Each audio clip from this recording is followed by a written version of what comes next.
రహదారి విస్తరణ పనులు చేపట్టి వాహనదారులకు ఇబ్బంది లేకుండా చూడాలని Rayalaseema auto trade union Kadapa జిల్లా అధ్యక్షుడు కొండయ్య పేర్కొన్నారు. మండల కేంద్రమైన సిద్ధవటంలోని ప్రధాన రహదారి విస్తరణ పనులు గత వైసీపీ పాలనలో ఆగిపోయాయని, రహదారి ఇరువైపులా గోతులు ఉన్నాయని, రహదారి విస్తరణ చేపట్టాలని తెలిపారు. ఈ సందర్భంగా జిల్లా అధ్యక్షులు కొండయ్య మాట్లాడారు.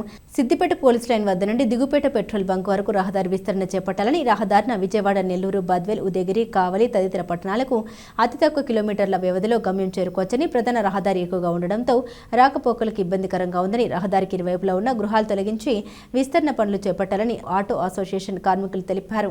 ఈ కార్యక్రమంలో ఉప కార్యదర్శి వెంకట సుబ్బయ్య, కార్మికులు పుల్లయ్య, ఐవారయ్య తదితరులు పాల్గొన్నారు. ఆఫీసర్లకు తెలియజేయడం ఏమనగా, మాకు ఇక్కడ ఈ రోడ్డు చాలా ఇబ్బందిగా ఉంది. ఇప్పుడు చాలా ఇరుగు, ఒక బస్సు పోతే ఏరు వండిపోయేదానికి సైడ్ కూడా ఉండదు. ఒకవేళ సైడ్ పోవాలన్నా ఈ పక్క రాళ్ళు గుంతలు ఉన్నాయి. ఈ చాలామంది చాలా ఆటోలు, చాలా స్కూటర్లు ఇక్కడ పడినాయి. చాలామందికి దెబ్బలు కూడా తగిలినాయి. కానీ చాలా రోజుల నుంచి సుమారుగా ఒక 10 సంవత్సరాల నుంచి ఈ రోడ్డు ఎడల్పుకు పట్టించుకునే నాదుడే ఎవరే లేరు. ఆర్ఎంఏలు వచ్చి చూసిపోతున్నారు, కానీ ప్రజాప్రతినిధులు చూసిపోతున్నారు, అందరూ చూసిపోతున్నారు. కానీ ఈ ఇరుగులో మాకు ఎటువంటి న్యాయం చేసిన వాళ్ళు లేరు రోడ్డు గురించి.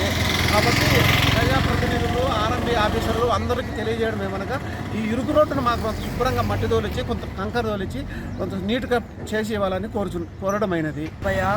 రాయలసీమ ట్రేడ్ యూనియన్ ఉప కార్యదర్శిని ముఖ్యంగా తెలియజేయడం ఏమనగా, ఆర్ఎంబీ అధికారులు తక్షణం మాకు ఈ సౌకర్యాన్ని కల్పించాలనేసి రోడ్డు రవాణా వ్యవస్థ గురించి మాకు ఎంతో ఇబ్బందికరంగా ఉంది. కాబట్టి ఆటో కార్మికులం ఇబ్బంది పడుతున్నాము. మాకు తక్షణము కొద్దిగా ఈ రోడ్డు వెడల్పు చేసి మా జీవనోపాధికి సాయం చేయవలసిందిగా మేము కోరడం జరిగింది. చాలాసార్లు పంచర్లు అయితే చాలాసార్లు మాకు ఆర్టీసీ బస్సు కూడా మా ఇంటికి వచ్చేసి మేము చాలా ఇబ్బందికరంగా కూడా మారడం జరిగింది. అవన్నీ దృష్టిలో పెట్టుకొని ఆర్ఎంబీ అధికారులు మమ్మల్ని తక్షణము ఒక రోజు మాకు ఈ రోడ్డు సౌకర్యం కల్పించాలని మేము కోరడం జరుగుతుంది.